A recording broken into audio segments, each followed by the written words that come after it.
Myanmar government has announced a series of reforms since President Thein Sein took office in March 2011. It has been almost 3 years now, and we started to see some changes taking place in the country. However, Myanmar Presidential Advisor on Economics recently told us that Myanmar is now in critical stage of economic reforms. What could he mean by being in critical stage? Find out in this special interview.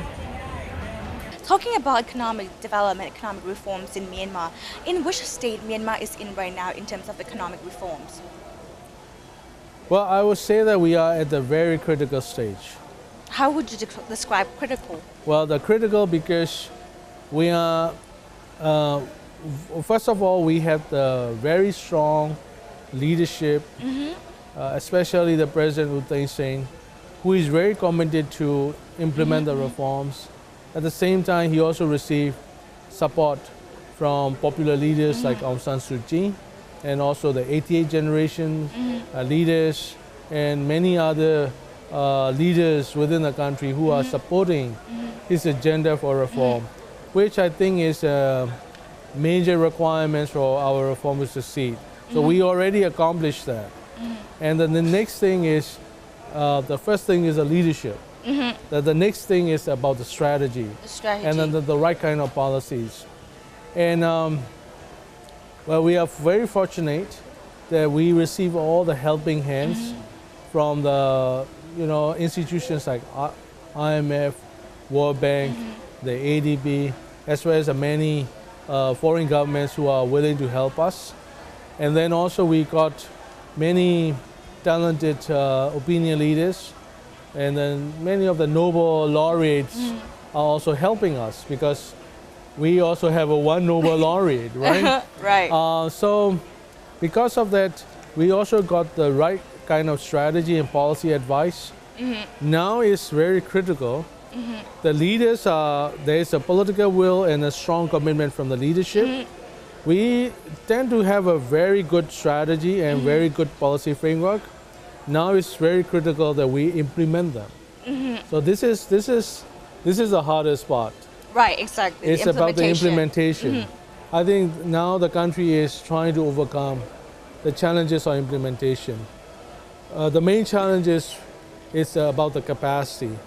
We don't have the capacity, adequate capacity to implement the reforms. And so we are trying to get that capacity so that our implementation should not take too long to generate results. Do you think the implementation would be within the ruling of President Thein Sein? Because the election is coming up 2015. A year is not so far. Yeah, 2 years from now. 2 years from now is not so far. Yeah, not so far. So that's why he is also emphasizing that we produce the early and tangible results so that we'll have a good, stable foundation. Then we can have a very competitive elections. Unless we have a social stability, when we bring in the elections, sometimes it can create a lot of complications. So we are not only trying to resolve the social economic reforms, but also making the social economic reforms to be conducive for the democratic elections.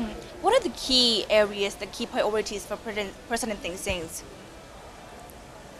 And he, as I said, we try to approach the whole agenda of reform in stages and strategies.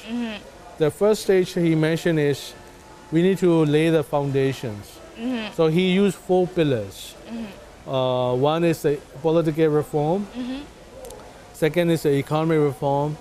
Third is the public sector reform. We can call it governance reforms. And then the fourth is the private sector or the market reforms. And these are the 4 pillars that can build our foundations. And on top of that foundation, we have done 2 strategies. One is a short-term strategy and the second is a long-term strategy. Short-term strategy, now the president is outlining out of the short-term strategy, he will give 30 months immediate action plan. So under that action plan, we highlighted 7 areas: electricity, water, tourism, trade and investment, agriculture, jobs and industry, and the financial sector reforms. So these are the 7 areas that the government will emphasize its working in the next 30 months so that we can see the results very early.